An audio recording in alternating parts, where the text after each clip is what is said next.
Les textes liturgiques du mercredi 18 janvier 2023. Première lecture. Toi, tu es prêtre de l'ordre de Melchizédek pour l'éternité. Hébreux 7, 1, 3, 15, 17. Lecture de la lettre aux Hébreux. Frères, Melchizédek était roi de Salem, prêtre du Dieu Très-Haut. Il vint à la rencontre d'Abraham quand celui-ci rentrait de son expédition contre les rois. Il le bénit, et Abraham lui remit le 10e de tout ce qu'il avait pris.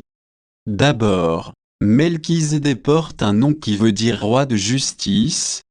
Ensuite, il est roi de Salem, c'est-à-dire roi de paix, et à son sujet on ne parle ni de père ni de mère, ni d'ancêtre, ni d'un commencement d'existence ni d'une fin de vie. Cela le fait ressembler au Fils de Dieu. Il demeure prêtre pour toujours. Les choses sont encore beaucoup plus claires et si un autre prêtre se lève à la ressemblance de Melchizédek et devient prêtre, non pas selon une exigence légale de filiation humaine, mais par la puissance d'une vie indestructible. Car voici le témoignage de l'Écriture, toi, tu es prêtre de l'ordre de Melchizédek pour l'éternité. Parole du Seigneur. Psaume. Psaume 109, 110, 1, 2, 3, 4. Oracle du Seigneur à mon Seigneur, siège à ma droite, et je ferai de tes ennemis le marchepied de ton trône. De Sion, le Seigneur te présente le sceptre de ta force, domine jusqu'au cœur de l'ennemi. Le jour où paraît ta puissance, tu es prince, éblouissant de sainteté, comme la rosée qui naît de l'aurore, je t'ai engendré. Le Seigneur l'a juré dans un serment irrévocable. Tu es prêtre à jamais selon l'ordre du roi Melchizédek. Évangile.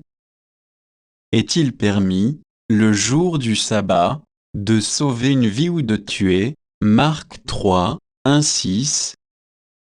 Évangile de Jésus-Christ selon saint Marc. En ce temps-là, Jésus entra de nouveau dans une synagogue. Il y avait là un homme dont la main était atrophiée. On observait Jésus pour voir s'il le guérirait le jour du sabbat. C'était afin de pouvoir l'accuser.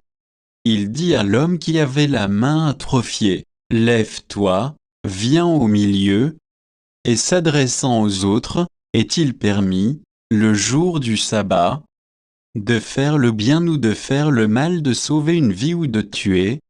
Mais eux se taisaient. Alors, promenant sur eux un regard de colère, navré de l'endurcissement de leur cœur, il dit à l'homme, « Étends la main. » Il l'étendit, et sa main redevint normale. Une fois sortis, les pharisiens se réunirent en conseil avec les partisans d'Hérode contre Jésus, pour voir comment le faire périr. Acclamons la parole de Dieu.